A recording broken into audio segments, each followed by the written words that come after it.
Bienvenidos y bienvenidas al evento titulado Justicia, Pandemia y Nuevos Desafíos, que se lleva a cabo en el marco del 29º aniversario de la creación de Fundejus. Auspician el Colegio de Magistrados y Funcionarios de la Provincia de Buenos Aires, el Colegio de Magistrados y Funcionarios de Trenquelauquen, el Colegio de Magistrados y Funcionarios de Bahía Blanca, el Colegio de Magistrados y Funcionarios de San Isidro, el Colegio de Magistrados y Funcionarios de Azul, el Colegio de Magistrados y Funcionarios de Zárate Campana, el Colegio de Magistrados y Funcionarios de Quilmes, el Colegio de Magistrados y Funcionarios de General Rodríguez Moreno, el Colegio de Magistrados y Funcionarios de Necochea, la Asociación de Magistrados y Funcionarios de La Matanza, la Asociación de Magistrados y Funcionarios de San Martín, la Asociación de Magistrados y Funcionarios de Morón y la Unión de Magistrados y Funcionarios de Lomas de Zamora.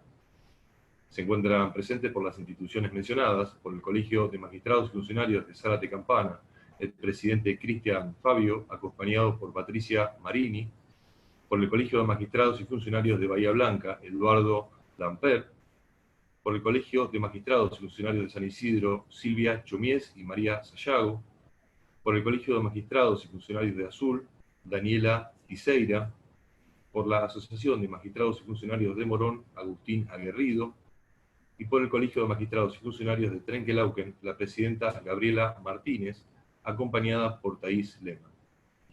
Para un mejor desarrollo, los micrófonos de los asistentes se encuentran apagados y les sugerimos que se conecten al dispositivo con auriculares.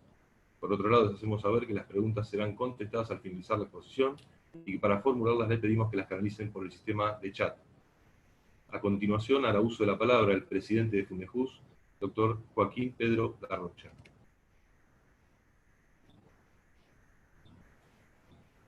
Le vamos a activar el audio. ¿Qué tal? Buenas tardes a todas y a todos. Desde ya nuevamente le agradecemos su presencia y su compañía en esta nueva reunión de Fundejus. En este caso vamos a continuar analizando cuál es la situación que ha producido la pandemia en los distintos aspectos de la justicia en nuestro país, luego de haber escuchado a la doctora Hilda Kogan de la provincia de Buenos Aires y al doctor Lugones del Consejo de la Magistratura Nacional. Hoy tenemos el gusto de recibir al doctor Daniel Herbeta, quien es abogado y desde hace años ministro de la Corte Suprema de Justicia de la provincia de Santa Fe, profesor titular de la Universidad Nacional de Rosario, director de la carrera de especialización en magistratura judicial de esa misma universidad y del Departamento de Derecho Penal.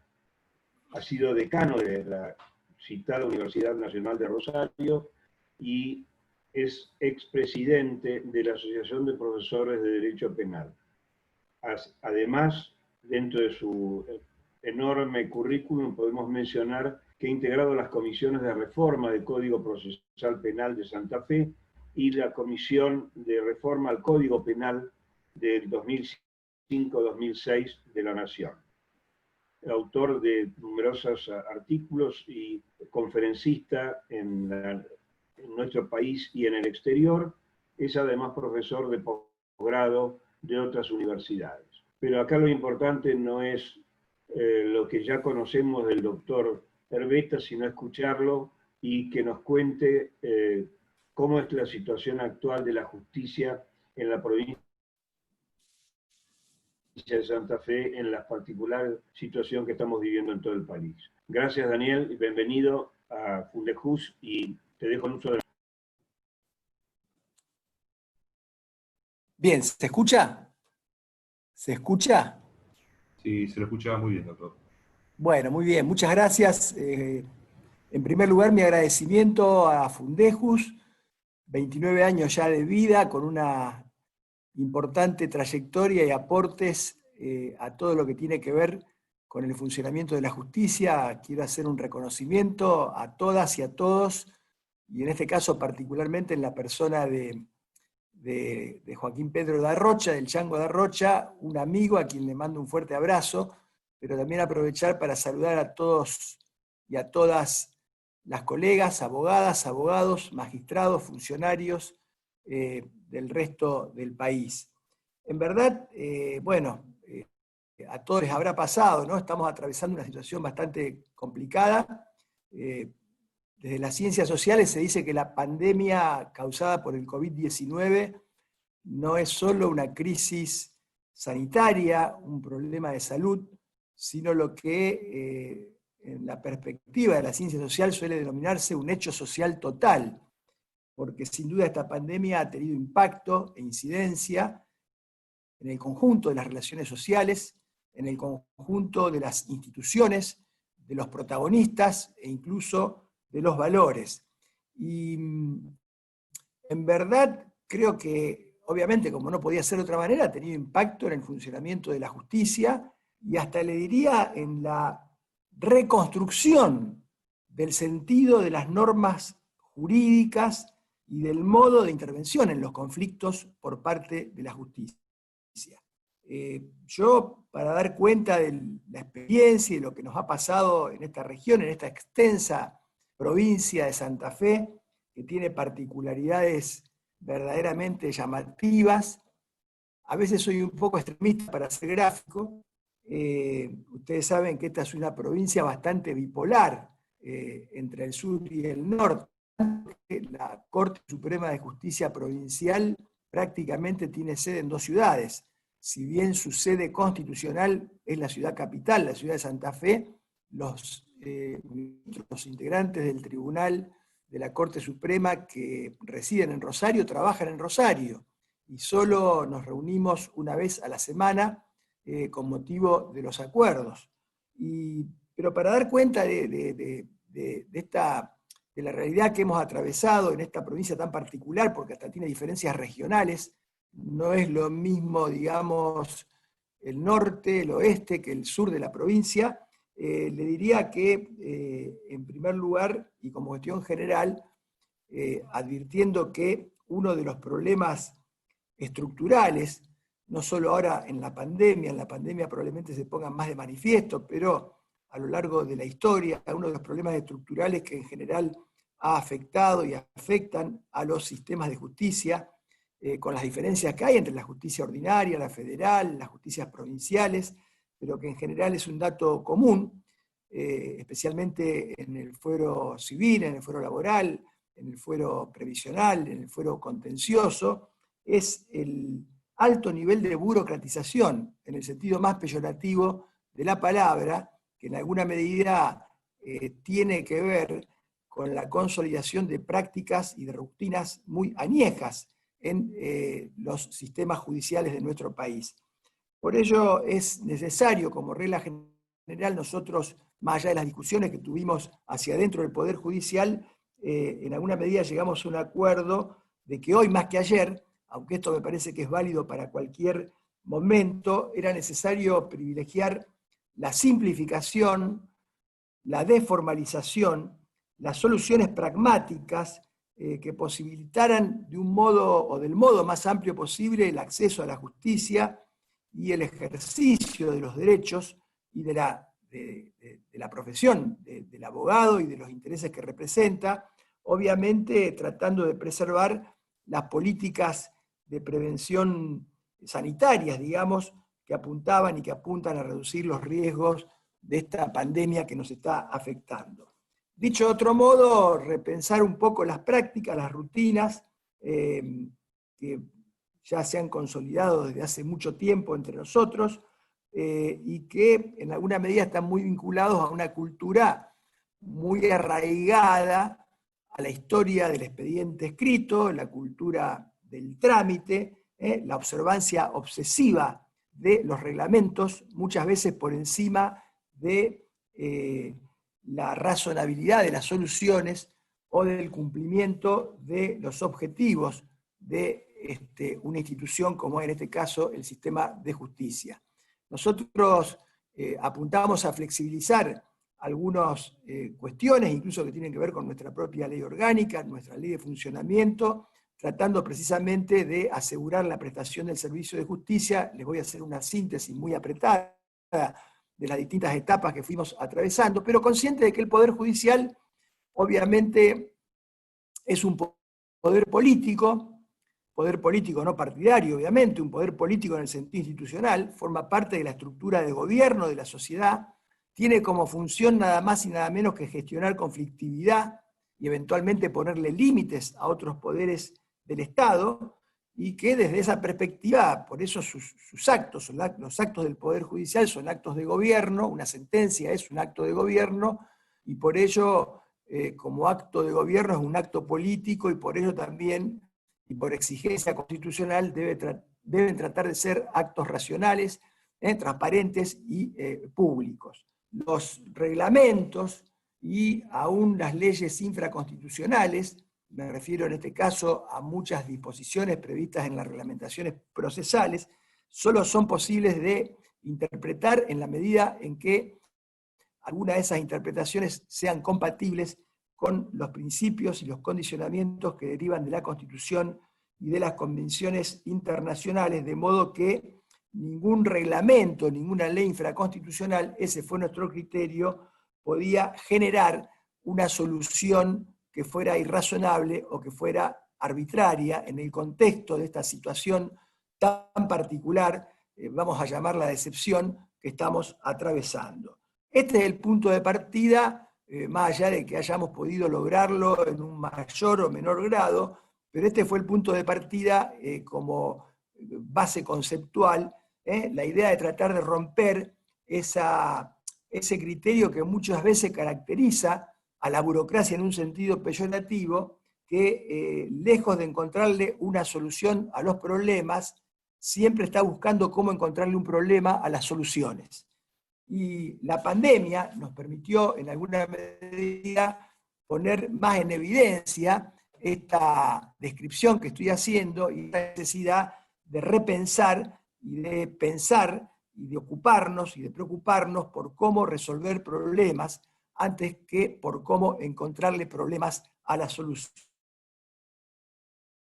Para nosotros la pandemia fue una gran oportunidad porque hace tiempo, por lo menos yo vengo sosteniendo la necesidad que tenemos los que integramos el sistema de justicia, abogados, funcionarios, magistrados, de contar con un diagnóstico serio, un diagnóstico profesional sobre el estado actual de la justicia, con las particularidades propias de cada región, con las particularidades propias de cada fuero, pero es necesario una suerte de sociología del funcionamiento de la justicia, poder tener insumos y datos que nos permitan describir exactamente qué es lo que está pasando, cuáles son los problemas que tenemos, que no tienen nada que ver con conjeturar o con especular en una charla de café. Los problemas no son los que nosotros creemos o los únicos que nosotros vemos.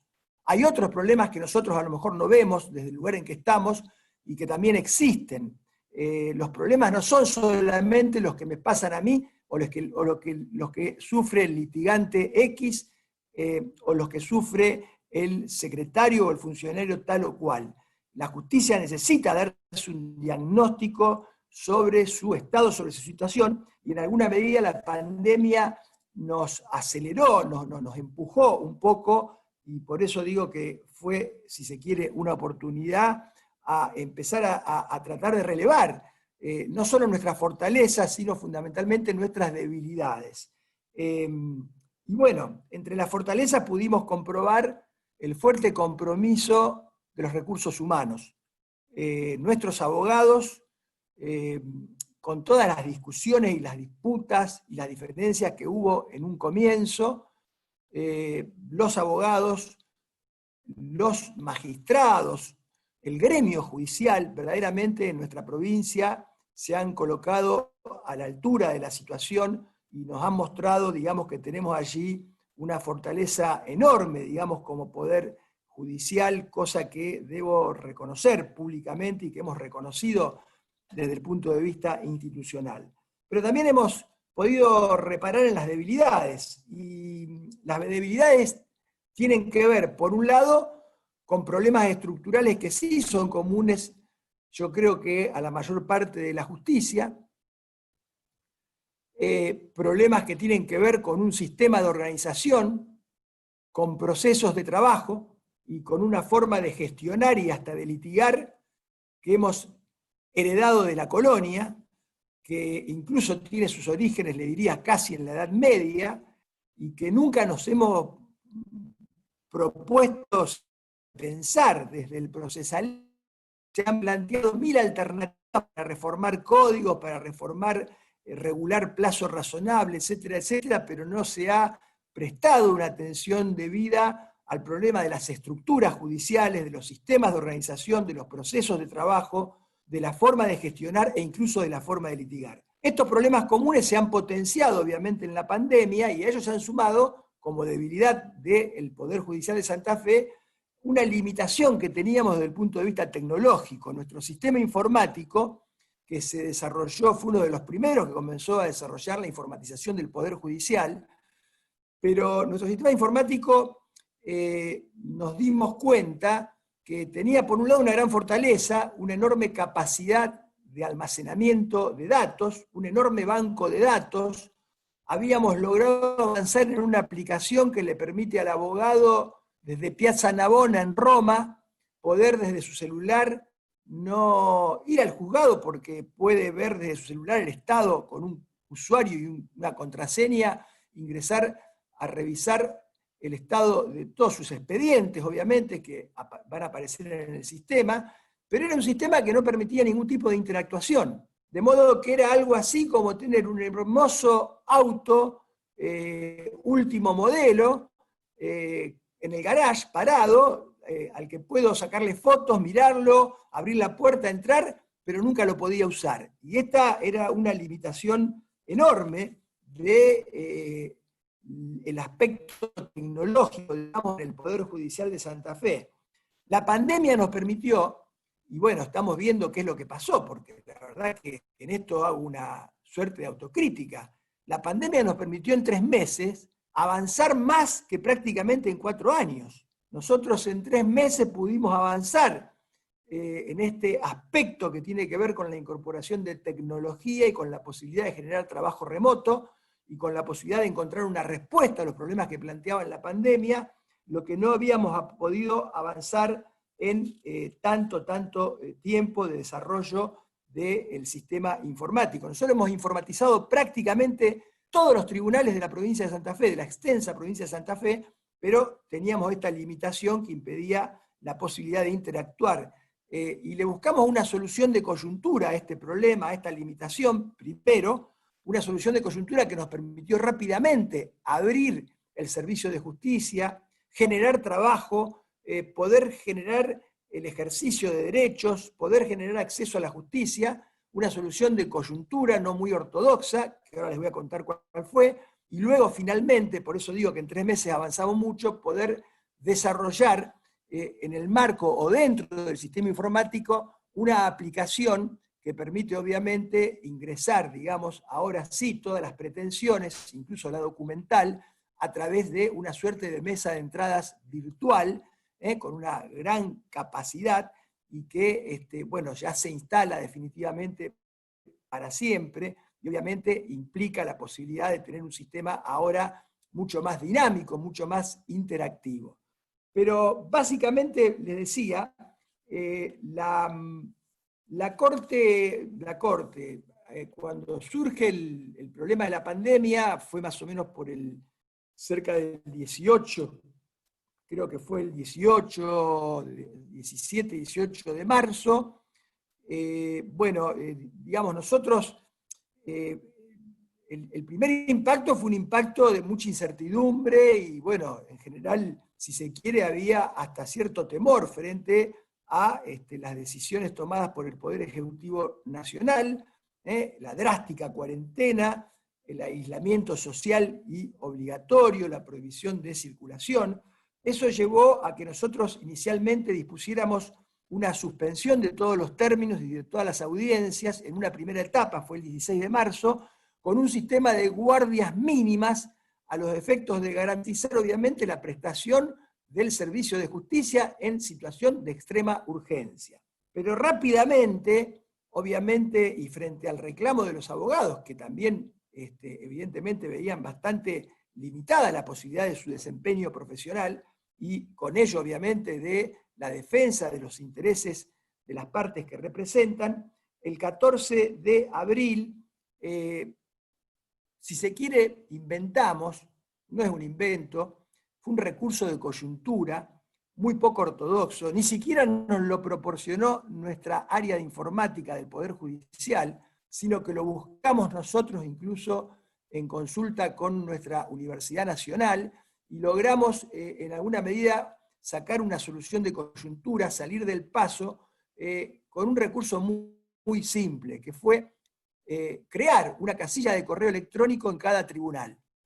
Y a partir de allí, teniendo una casilla de correo electrónico en cada tribunal, permitir la interactuación con los profesionales, disponiendo el 14 de abril no solo la habilitación de las casillas de correo electrónico, sino además la ampliación de la materia a trabajar, que fue una ampliación, les diría, bastante importante, muy superior a lo que es materia de feria judicial, posibilitando en todos los fueros no solo las situaciones de urgencia, sino posibilitando la homologación de convenios, la celebración de convenios, libramientos de órdenes de pago, la posibilidad de apremios, la posibilidad de apremios por honorario, la posibilidad de amparos, la posibilidad de medidas cautelares, en fin, se resolvió en una acordada una ampliación importante por materia en cada uno de los fueros. Dejo aparte, porque voy a hacer una pequeña referencia después,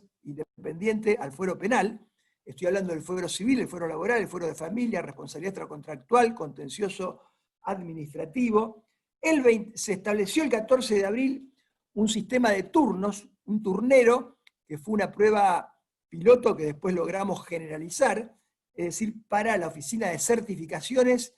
Nosotros tenemos una oficina que permite a la gente de menores recursos certificar cualquier cosa.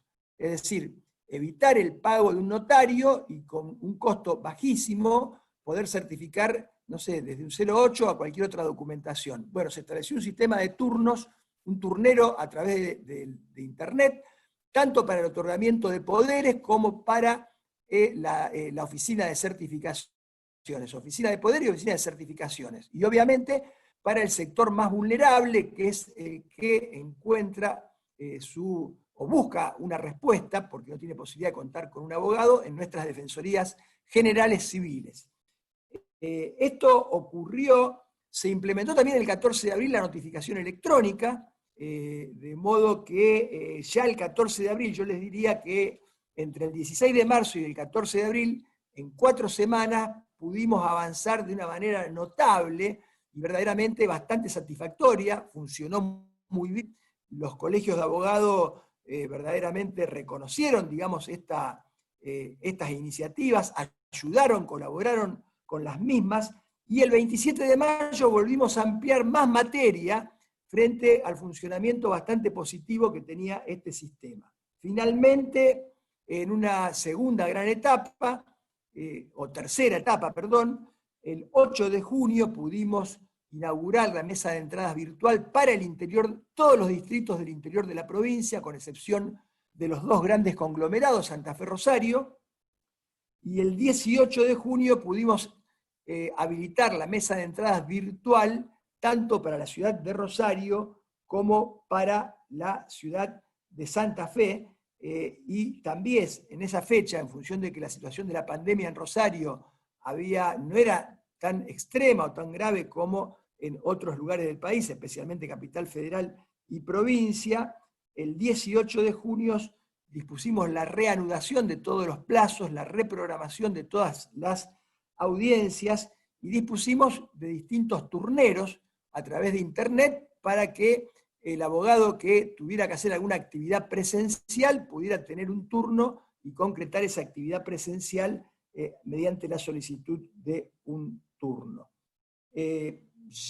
Prácticamente el 18 de junio quedó restablecido completamente el servicio de justicia y funcionó de manera verdaderamente muy positiva, con muchos problemas que fuimos gestionando y resolviendo, pero con mucho reconocimiento y con mucha satisfacción de todas las partes y de todos los involucrados, con trabajo a distancia a través de la mesa de entrada virtual, de la notificación electrónica, del sistema de turnos con turneros por Internet, y con actividad presencial en los casos en que debía inevitablemente llevarse a cabo de manera presencial, y en otros casos porque, bueno, estos cambios también son cambios que tienen, no una resistencia, pero que tienen algún componente cultural. Los abogados no siempre estamos o se han acostumbrado, o por lo menos muchos no estaban acostumbrados, no todos están familiarizados con la tecnología, entonces muchos abogados que podían haber hecho su actuación a través del sistema informático pedían un turno para ir presencialmente al juzgado, pero bueno, esto estaba dentro de lo previsto, son cambios muy radicales, digamos, que cuestan lograr un nivel de adaptación del 100% en tan poco plazo. Muy recientemente, el 5 de septiembre, ahora este lunes, como el gobernador de la provincia ha decretado una restricción importante en la región 2 y 3, que es el sur de la provincia, Rosario y Venado Tuerto, y ha dispuesto una serie de limitaciones, hemos tenido que en alguna medida limitar la actividad presencial, no en el norte, sino en el sur de la provincia. En el norte está funcionando plenamente, pero hemos limitado la actividad presencial respecto de lo que es precisamente las audiencias presenciales, salvo situaciones inevitables, extremas, y lo que es el otorgamiento de turnos para poder concurrir a los juzgados. Este es el panorama. Rápidamente les cuento que en función de estas medidas, y para que ustedes tengan una idea, porque además se dispuso, cuando fueron las épocas más restrictivas de la cuarentena, que los jueces debían trabajar igualmente, no como si estuvieran en feria judicial, sino que debían trabajar en sus domicilios, llevarse los expedientes, dictar sentencias, ponerse al día, todos los jueces, magistrados, camaristas, ministros de corte, de modo que entre el 20 de marzo y el 20 de junio, o sea, el 18 de junio, donde prácticamente se restableció todo el sistema, para que tengan una idea, la Corte dictó 300 sentencias, se dieron más de 121.000 cargos en toda la provincia, 122.000 decretos, más de 20.000 sentencias y autos se dictaron en los distintos tribunales de la provincia. En época de cuarentena, estamos hablando entre el 20 de marzo y el 20 de junio, se realizaron, bueno, un punto aparte es la materia penal, que quiero hacer una referencia muy breve. Se libraron 16.134 órdenes de pago por un monto superior a los 1.400 millones de pesos, es decir, se libraron órdenes de pago en producto de homologaciones de convenios en materia laboral, en materia de familia, en materia civil, responsabilidad contractual, etcétera, por una suma superior a todo el año 2019. Y se dieron más de 60.000 turnos antes de que se restableciera el sistema, y finalmente, una vez restablecido el sistema, pudimos volver a la normalidad. Tenemos una prueba piloto de oralidad civil, en materia civil, en los juzgados de distrito y de responsabilidad extracontractual, y entre el 16 de junio y el 30 de junio, en una quincena, se llevaron a cabo 75 audiencias preliminares, orales, en presencia, obviamente, de los jueces. En materia penal lo dejo aparte, porque en materia penal nunca paró. La jurisdicción penal funcionó siempre, pero funcionó siempre porque tiene una ventaja comparativa. Nosotros tenemos un sistema acusatorio puro que no solo se agota en la separación funcional de la actividad de investigar, acusar, la de defender y la de juzgar, sino que nuestra reforma ha implicado un cambio estructural muy profundo. Nosotros tenemos un sistema de audiencias públicas y orales en todas las etapas de la investigación preliminar y el juicio, y no hay expediente escrito, no existe el expediente. Los jueces van a las audiencias sin ningún tipo de referencia, simplemente toman contacto con las peticiones de las partes en la propia audiencia y de manera oral. El fiscal tiene su legajo, pero tiene expresamente prohibido facilitarle el legajo al juez. De modo que esto, por otra parte, nuestros jueces no tienen funciones administrativas ni de gerenciamiento. Integran un colegio, no tienen juzgado, no tienen departamento, no tienen empleados, tienen un grupo de apoyatura para relevamiento de fallos, etc., pero todo el gerenciamiento del sistema está a cargo de profesionales que no son de la abogacía, son ingenieros o magísteres en administración de empresa, a través de las oficinas de gestión. Pero no es que hay una oficina de gestión por cada juzgado, no hay más juzgados.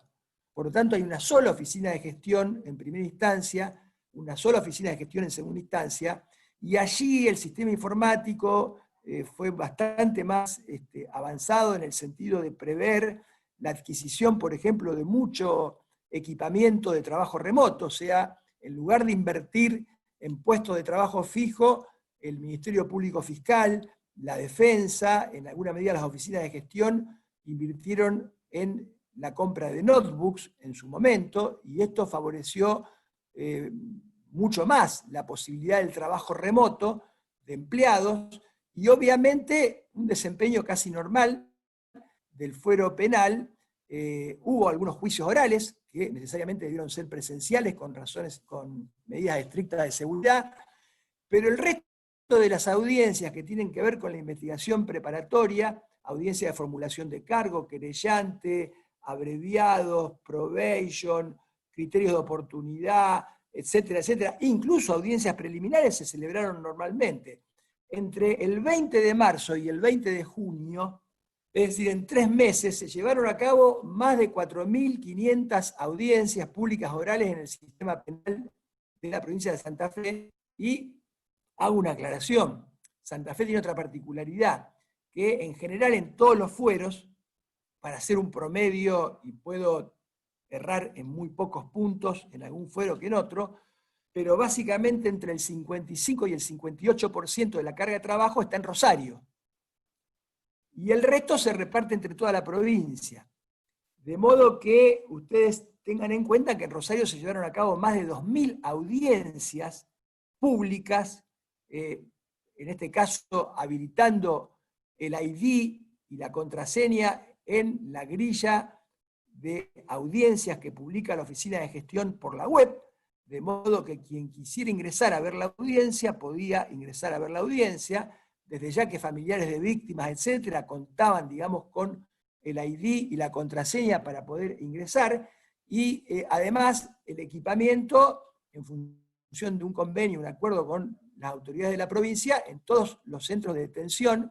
En general nosotros casi no tenemos personas detenidas en comisaría, de modo que se implementaron lugares, se equiparon lugares en las penitenciarías para que en esas audiencias también estuviera presente las personas que estaban privadas de su libertad. ¿Hubo problemas en lo penal, en lo civil, en lo comercial, en lo laboral? Sí, claro que hubo problemas.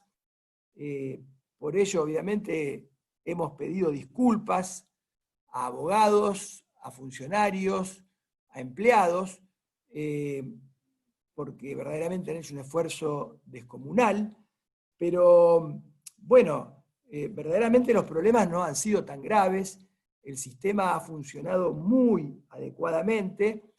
Ustedes piensen que nosotros tenemos, como otro dato que es muy particular de la zona, Rosario, que concentra prácticamente el 55-58% de la carga de trabajo, tiene una particularidad.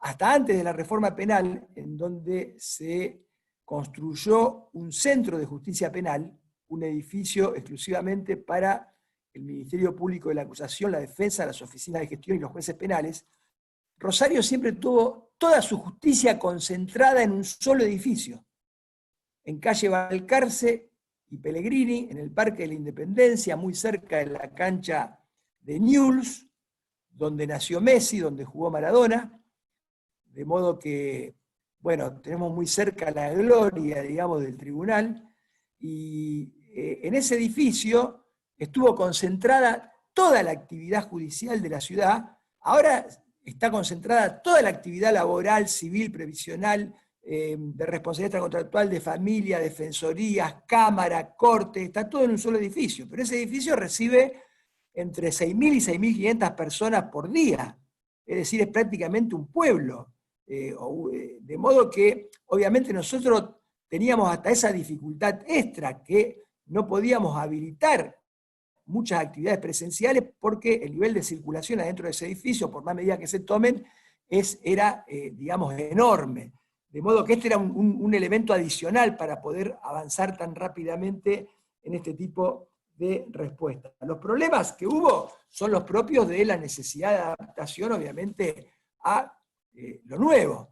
Siempre lo nuevo uno se resiste, cuesta, el abogado tiene miedo, el abogado tenía miedo de mandar por correo electrónico, el correo electrónico no es muy seguro, entonces mandaba 3 veces lo mismo, o mandaba a 2 secretarías del juzgado en vez de mandar a la secretaría que era la que correspondía, por la duda mandaba a la otra secretaría también. Los mails de consulta eran tremendos. Había problemas porque obviamente el sistema de correo electrónico obligaba prácticamente al empleado del tribunal y al funcionario a hacer el trabajo del estudio jurídico, porque yo recibo todo el material por correo electrónico, pero después tengo que escanearlo, imprimirlo y como que armar el expediente. Y ese trabajo que normalmente lo hace el abogado en su estudio, ahora lo tenía que hacer el personal del tribunal, el personal del juzgado. Obviamente hubo problemas porque, por ejemplo, el 40% de los turnos para poderes y certificaciones, los abogados los pedían y no venían, y esto generaba un inconveniente, porque no es solo, ese turno perdido es como que no me permite a mí anticipar otros turnos. Y en materia de turnos de juzgado hubo un fracaso del orden del 45%, se pedía el turno y después no concurrían, por lo tanto implementamos una aplicación para que el abogado pueda cancelar el turno una vez que lo solicitó y poder darlo de baja anticipadamente para poder nosotros disponerlo, pero aún así cuesta, ¿no es cierto?, adaptarse a este tipo de situaciones.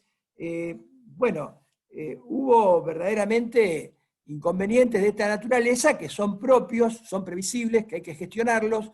Se fue trabajando permanentemente. Nosotros en su momento armamos una mesa desde un inicio, donde estaban los presidentes de todas las cámaras, estábamos algunos ministros de la Corte en Rosario, los presidentes de todas las cámaras, de todos los fueros, de los colegios de jueces penales también, el presidente del Colegio de Abogados, el presidente de la Caja Forense, el presidente del Colegio de Procuradores, y armamos una mesa de trabajo que tuvo una interrupción durante un mes por cuestiones que no vienen ahora al caso, pero esa mesa de trabajo obviamente sirvió muchísimo porque permitió generar un espacio de contención y también de propuestas y de escuchar los problemas de un lado y del otro lado del mostrador, y esto nos permitió gestionar esos problemas y poder encontrarles una solución. Como conclusión, para después contestar las preguntas que les parezcan más adecuadas, quiero dejar una reflexión que me parece importante, porque esto que hemos logrado y que en alguna medida para nosotros ha sido muy importante porque ha sido una forma de dar una respuesta a un problema grave, en lo particular a mí personalmente no me deja conforme. Y no me deja conforme porque obviamente la pandemia también nos debe generar la oportunidad de reflexionar, de pensar sobre cómo resolver problemas profundos de los sistemas de justicia. Nosotros hace años que venimos sosteniendo, y con esto voy a terminar, que necesitamos diagnosticar, ponernos de acuerdo, generar una base de consenso sobre esos problemas estructurales. Nosotros creemos que hay un problema central, que es la mora judicial. En la mora judicial, según el fuero, hay responsabilidades compartidas. También los abogados tienen su responsabilidad en la mora judicial. Los abogados nos plantearon muchos problemas con el tema de la notificación electrónica, porque precisamente el abogado en este tiempo de pandemia, como nosotros prácticamente los decretos que se notifican automáticamente los subíamos a la página y quedaban notificados al día siguiente, de los martes y viernes, y además el tribunal, dado que prácticamente la pandemia nos sirvió para poner al día la mayoría de los juzgados, notificaba, digamos, los traslados, etcétera, obviamente el abogado pierde el control del tiempo del expediente. Y esto mucho al abogado no le gusta, este es un dato de la realidad. bueno, es un tema dispositivo, sí, es un tema dispositivo, pero el problema de la mora judicial es un problema grave que nunca nadie pudo resolver y que los procesalistas nunca lo han podido abordar en su justa dimensión, porque lo han abordado desde una perspectiva normativa, pero los papeles son papeles. Modificar leyes no sirve si uno no modifica prácticas, y si uno no repara, no tanto, o sea, yo puedo regular 1000 veces el plazo razonable. Ahora, ¿cómo lo garantizo? Para garantizar el plazo razonable, bueno, necesito, me parece, ver otros problemas, y los problemas tienen que ver con esto que decía al comienzo, con un sistema de organización vetusto, con procesos de trabajo vetustos, con procesos de gestión vetustos, y hasta con un modo de litigar, que es muy, pero muy viejo, muy anticuado. Gestionar conflictos supone hacerlo en un plazo razonable. Para el plazo razonable no nos alcanza una ley que diga que hay que respetar el plazo razonable. Nosotros tenemos que reconocer que hay problemas derivados de un sistema de organización judicial que reconoce su origen en el siglo XVI, que fue conceptualizado en el siglo XIX, y que nosotros hemos tomado de la época de la colonia. Un expediente de 1815 no difiere mucho de un expediente actual, salvo el tema del lenguaje, alguna otra cuestión, y que es manuscrito. Pero acá tenemos un problema serio que tiene que ver con una estructura judicial diseñada en base a un esquema de juzgado feudo, donde cada juez está ahí adentro, no se sabe bien qué pasa, nadie lo controla, donde se trabaja con una fuerte delegación funcional. La delegación funcional es una lesión muy grave a la independencia interna de los jueces, porque la independencia es una garantía del ciudadano, no un privilegio del juez. Y el ciudadano tiene derecho y garantía que lo juzgue un juez, no un secretario, un relator o un empleado, en el cual el juez delega incorrectamente la función. Y nosotros naturalizamos todas estas cuestiones. Y todas estas cuestiones tienen que ver también con un esquema que tiene como fuente el expediente escrito, que es la fuente de la cultura del trámite, del tomar a vos, dámela a mí. Sube el expediente con el oficio de elevación, falta la foja, se equivocaron el número, baja, viene, vuelve, y la trazabilidad de los juicios se hace interminable, a punto tal que llegamos a naturalizar que haya procesos de 10, 15 y 20 años de duración que llegan a la Corte Suprema. Por eso yo creo que la pandemia, que ha sido algo tremendo, que nos ha afectado mucho, y que en alguna medida hasta ha detenido al mundo, y que ha provocado situaciones muy negativas, incluso en términos económicos, en términos de crecimiento, que obviamente se ha paralizado por completo, nos debe servir también para pensar en la necesidad de asumir un desafío institucional, construir una nueva institucionalidad para la agencia judicial, construir un poder judicial que tenga que ver con el siglo XXI, no con los registros del pasado. Y para eso yo creo que el primer proyecto que tenemos que rescatar es el proyecto de la publicidad. Necesitamos una justicia pública, no una justicia secreta que escribe en papeles.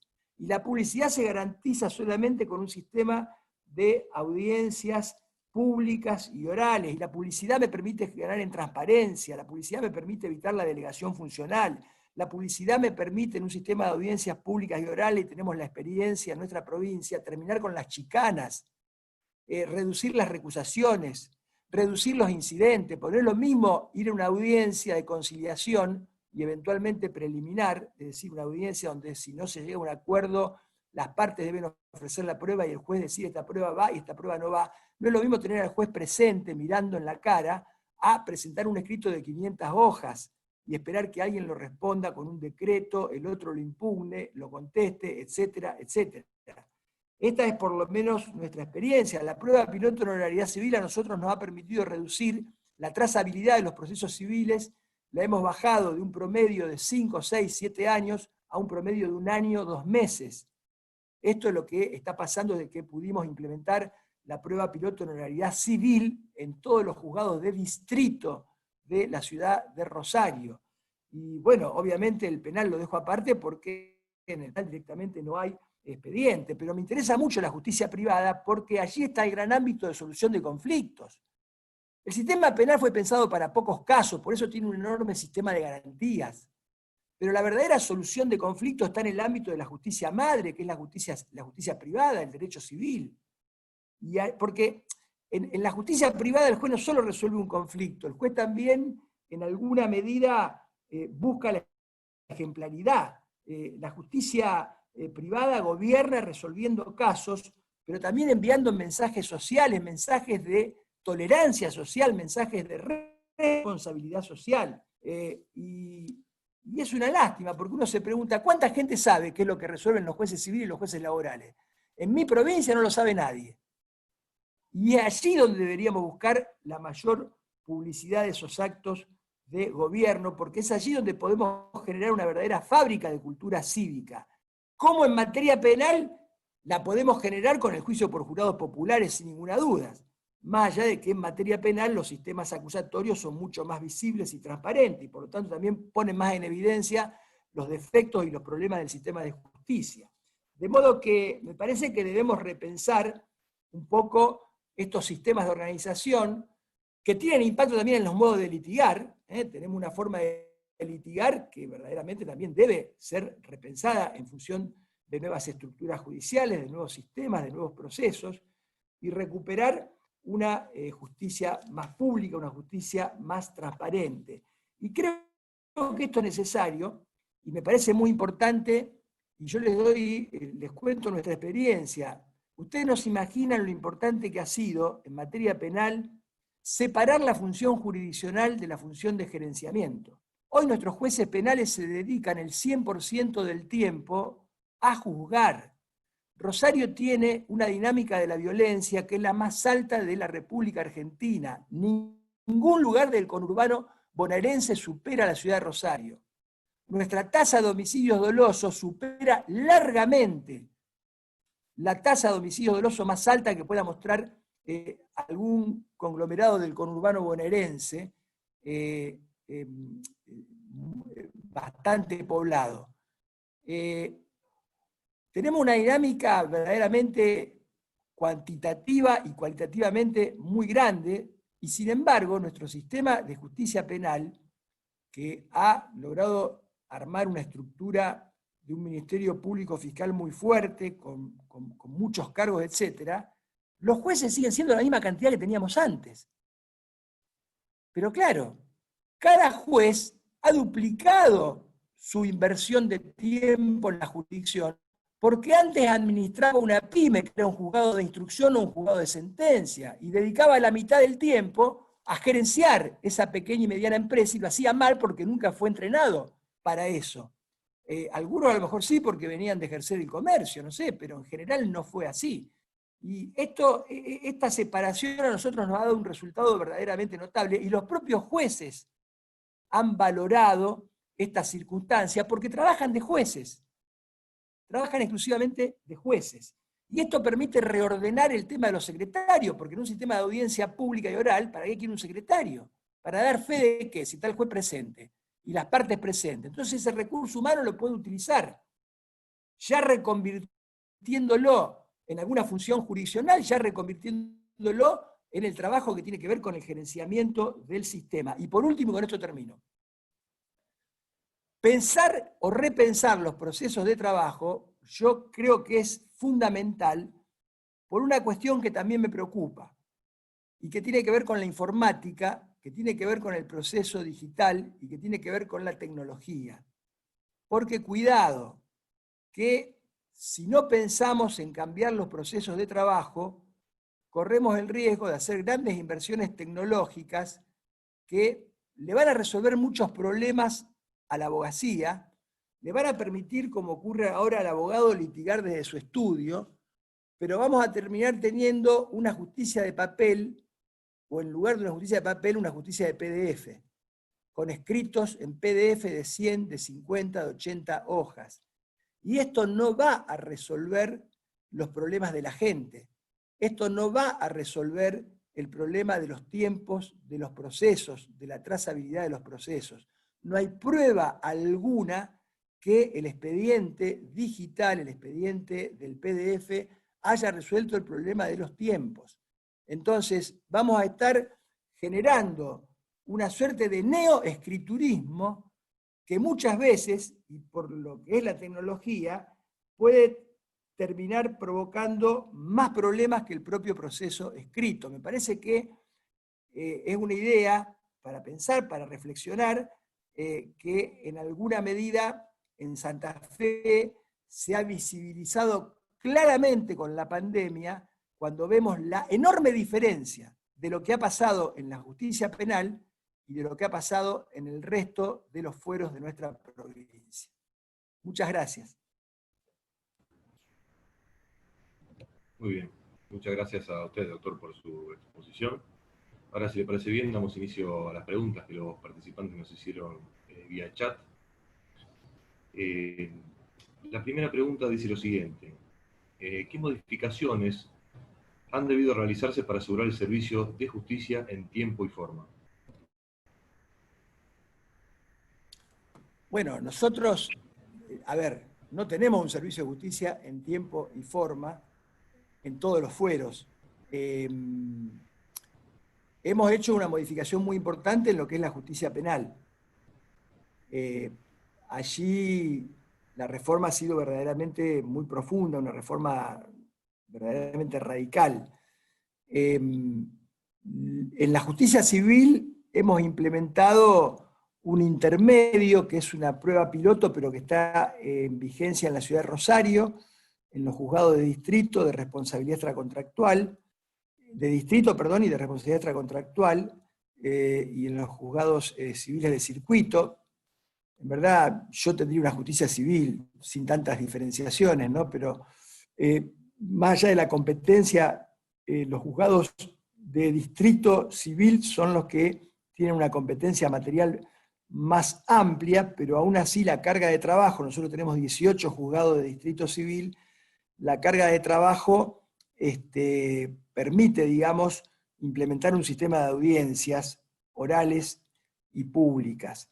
Y hemos implementado un sistema en materia de distrito, de justicia civil de distrito, donde viene la demanda, la contestación de la demanda, e inmediatamente el juez fija una audiencia inicial, donde busca fuerza, no fuerza obligando, pero es un juez, no es un juez pasivo, es un juez protagonista que busca encontrar una conciliación, una solución al conflicto.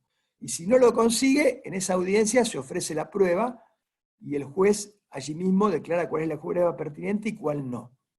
El juez se encarga, si hay una prueba pericial, personalmente de convocar al testigo y de exigirle que tal día le entregue la pericia. Y dentro de los 90 días, para casos complejos, que la mayoría de los casos no lo son, fija fecha para una audiencia final, que es la audiencia de producción de prueba oral y de alegato. Esto obviamente es posible porque si ustedes analizan, discúlpenme que yo no conozca cuantitativamente la escala y el volumen. Sí conozco más el fuero penal, por eso les digo que Rosario probablemente es la ciudad con mayor carga de trabajo en materia penal del resto del país. Pero en materia civil no conozco lo que ocurre en otras jurisdicciones, pero sí les voy a contar lo de Rosario. Así que imagínense lo que es Santa Fe o lo que es Rafaela. O sea, en Rosario nosotros lo que hicimos fue digitalizar una oficina de procesos sucesorios, de modo que todas las sucesiones que son no contradictorias, digamos, donde no hay controversia, que son el 95-97% de las sucesiones que se plantean en el tribunal, se tramitan digitalmente ante una oficina de procesos sucesorios, donde hay solamente 4 secretarios con personal y obviamente las sucesiones dependen de cada uno de los jueces. Pero esto le saca de trámite a cada juzgado de distrito cerca de 300, 400 expedientes por juzgado. Con esta oficina de procesos sucesorios, ahora estamos replicando algo similar para los procesos ejecutivos, en donde el 90% son en rebeldía. Entonces, ¿qué ocurre? Si ustedes analizan cuáles son la cantidad de procesos de conocimiento que tiene un juzgado civil de distrito, bueno, en Rosario, que está la mayor carga de trabajo, con 18 jueces, con 18 juzgados, cada juzgado de distrito tiene un promedio de 120 a 130 procesos de conocimiento, porque lo demás son amparos, apremios, algún tipo de información sumaria, alguna quiebra, obviamente, que ahora puede ser que la cosa se complique un poco más, pero procesos de conocimientos puros son 120, 130, de los cuales solo se abre la causa prueba en 45 o 50. De modo que estamos hablando de una carga de trabajo que hace totalmente posible un sistema de audiencia oral y pública, como es la prueba piloto, y que nos ha permitido a nosotros, vuelvo a repetir, y no quiero extenderme más con la respuesta, pero nos ha permitido en materia civil reducir las chicanas, reducir los incidentes, reducir las recusaciones, porque no hay ninguna duda que la presencia del juez con las partes favorece y facilita un montón de cosas. Y además estamos obteniendo sentencia en un promedio de un año, cuando la trazabilidad de los procesos civiles, de los mismos procesos civiles antes, era superior a los 4 años, 5 años de duración. Tenemos un serio problema en materia laboral, porque en materia laboral Rosario tiene solamente un juez, 10 juzgados laborales solamente, con una carga de trabajo de aproximadamente cerca de 3.000, 3.200 expedientes por juzgado por año. Entonces, allí tenemos un inconveniente, estamos viendo cómo poder resolverlo, es mucho más complejo el tema, pero bueno, en materia civil hemos logrado esta solución, y en materia penal obviamente tenemos una capacidad de respuesta muy superior porque se ha cambiado todo el sistema. O sea, el sistema acusatorio implicó una inversión de presupuesto, pero fundamentalmente en la defensa pública y preferentemente en el Ministerio Público de la Acusación. Nosotros tenemos en Rosario cerca de 80 fiscales que no trabajan caso por caso, sino que trabajan en unidades de investigación, y en función de una planificación, de una persecución penal estratégica, lo cual les permite a ellos articular, coordinar, y esto es lo que ha permitido que en la ciudad de Rosario se hayan desarticulado dos organizaciones muy poderosas, que estaban además entrecruzadas con sectores de la policía, que se dedicaban al tráfico y al tráfico de drogas, y que nunca tuvieron respuesta en la justicia federal, y terminaron siendo encarcelados por delitos ordinarios y por la justicia ordinaria. Recién ahora la justicia federal, llamativamente, bueno, son causas muy conocidas en el país. Yo iba a veces a dar una conferencia en Buenos Aires y me decían, no, porque la banda es de los narcotraficantes, y yo le decía, no, narcotraficantes no son, porque en el Tribunal Federal no tienen ninguna causa por narcotráfico. Están siendo investigados por delitos gravísimos. Obviamente estaban todos vinculados a esta economía delictiva, pero quiero decir, en la reforma penal fue una reforma mucho más profunda. Bien, doctor, muchas gracias. Hay otra pregunta que dice lo siguiente: ¿las audiencias orales en el proceso penal fueron presenciales o a través de alguna plataforma en particular? La mayoría de las audiencias fueron a través de Zoom o de alguna otra plataforma, y lo que se procuró fue facilitar el acceso a las audiencias, como para garantizar la publicidad, obviamente, todas las víctimas, familiares de víctimas, familiares de imputados, y también en la grilla de audiencias que se publica en la web, en muchos casos se publicaba el ID para que pudiera ingresar alguien que quisiera ver la audiencia. También había un equipamiento especial en los centros de detención.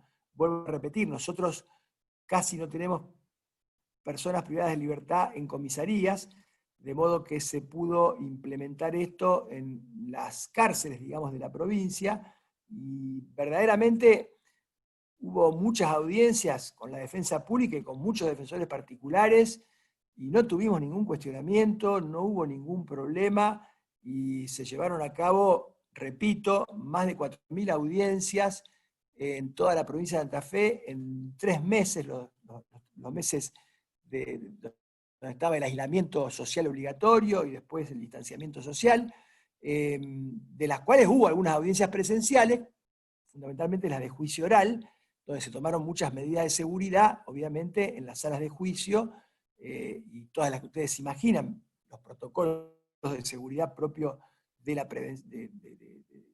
establecidos por el Ministerio de Salud de la provincia, pero en general fue el porcentaje más limitado el de audiencias presenciales. La mayoría de las audiencias fueron por plataformas como Zoom.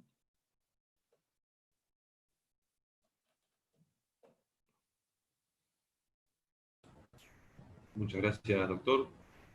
Hay una pregunta más, y dice, el sistema es muy moderno, ojalá sea copiado. ¿Cuánto tarda un juicio promedio en materia penal y en materia de daños o laboral, por ejemplo? No, en laboral estamos muy mal. En laboral, un juicio promedio, al igual que en materia de daños, hay juicios que son, a ver, una autocrítica, ¿no? Nosotros hemos naturalizado cosas que son inexplicables, ninguna persona de la calle podría llegar a naturalizar. Nosotros tenemos, como hay en otras jurisdicciones, juicios de responsabilidad extracontractual, de daños, juicios laborales que han durado 5, 7, 8, 10 años. En responsabilidad extracontractual, la implementación de la prueba piloto ha logrado acortar, en primer lugar, que la prueba piloto en realidad, al tener una audiencia inicial oral con el juez, ha generado un aumento de la conciliación, de los arreglos de casos, por un lado. Y por otro lado, ha acortado. Nosotros, en los casos que han ido a la prueba piloto de oralidad, ha habido sentencia en el año y 4 meses, en el año y 2 meses, en materia civil y en materia laboral. En materia penal tenemos una dificultad que, de cualquier forma, comparada con el sistema anterior, obviamente, pero es una dificultad grave, pero yo siempre hago esta aclaración muy brevemente. El sistema penal nuevo, nosotros tenemos un problema muy grave. El día que Rosario tenga un nivel de conflictividad como puede tener Córdoba, que tiene una dimensión parecida a Rosario, nuestro sistema de justicia penal va a ser un lujo. El problema es que Rosario tiene una dinámica de violencia y de conflictividad muy alta. Tenemos la tasa de homicidio más alta de la República Argentina. Estamos casi triplicando a muchos otros lugares. De modo que tenemos un mercado de drogas minorista que creció de manera exponencial. Rosario es una ciudad donde hay mucho consumo de cocaína en las clases medias, medias altas y altas. Esto generó un mercado muy grande, con un volumen de dinero que se calcula por investigaciones de la Universidad Nacional de Rosario en cerca de 60 a 70 millones de dólares por año. ¿Esto qué significa? Que también hay una gran responsabilidad social, porque esa plata, ¿a dónde va? ¿Dónde termina esa plata? Pero quiero decir, tenemos problemas serios. Entonces, ¿esto qué hace? Tiene un impacto en el sistema penal y tenemos muchos juicios, hay muchas audiencias. Ustedes calculen que Rosario, en materia penal, en tiempos normales, audiencias presenciales, estamos en un promedio de 70 a 75 audiencias por día. Se hacen audiencias por la mañana, por la tarde, y se hacen audiencias los sábados, y también algunas los domingos. Así todo, porque estamos en 1 año y medio, en 1 año y 8 meses. ¿Me explico? ¿Se escucha? ¿Se escucha? Sí. Salvo los casos de juicio, salvo los casos de procesos abreviados, que se resuelven en función de cuándo llega el acuerdo, en general los juicios, de cualquier forma, si pensamos que en el sistema anterior se investigaba mucho menos, se descubría, la tasa de esclarecimiento era mucho menor, y la trazabilidad de un juicio era mínimo de 7 a 8 años, bueno, hemos mejorado mucho, pero tenemos todavía que ajustar la reforma, porque a veces tenemos 5, 6, 7, 8, 9 meses entre la audiencia preliminar, la audiencia de control de acusación y la audiencia de juicio, y eso está muy mal. Y aparte eso tiene un impacto muy negativo en todo el sistema. ¿Por qué? Porque se supone que uno tiene que ir a la audiencia preliminar con el caso preparado, con la estrategia de juicio definida, pensando que el juicio va a ser de acá a 30, 60 días como mucho. Esto se está prolongando demasiado, esto es un dato negativo, estamos tratando de corregirlo, pero también tiene que ver con la escala y la dimensión y el volumen de trabajo que tienen nuestra justicia penal. Lo digo para que no piensen que estamos viviendo en Alicia, el país de las maravillas, ¿no? Bien. Muchas gracias, doctor, por su exposición. Hay más preguntas que se las vamos a hacer llegar, que nos han quedado en el chat y por una cuestión de tiempo serán contestadas luego del evento. Los demás comentarios Sí, cómo son no. agradecimientos. Sí, lo escucho, doctor. No hay ningún problema, yo las puedo contestar. Bueno, Por chat las puedo. Bueno, los demás agradecimientos son, los demás comentarios son agradecimientos y felicitaciones de parte de todos los asistentes, que también han llegado por el chat. Queremos agradecer su presencia y agregar que también nos acompaña entre los participantes la presidenta del Colegio de Magistrados y Funcionarios de Bahía Blanca, Claudia Fortunati. Como les decía, agradecemos su presencia e invitamos a ustedes a participar de nuestros próximos eventos. El jueves 17 de septiembre, a las 18 horas, el impacto de los avances tecnológicos en la Administración de Justicia, a cargo de la doctora Inés Mónica Weinberg de Roca. El miércoles 30 de septiembre, a las 17 horas, análisis de cuestiones penales, en el que disertarán Andrés Falcone y Roberto Falcone, hijo. El miércoles 7 de octubre, a las 17 horas, sobre derechos humanos y perspectiva de género, a cargo de Carlos Antonio Romano. Podrán inscribirse a través del correo institucional de la Fundación y los invitamos a seguir en contacto con nosotros a través de las redes sociales y demás canales institucionales. Tengan todos muy buenas noches.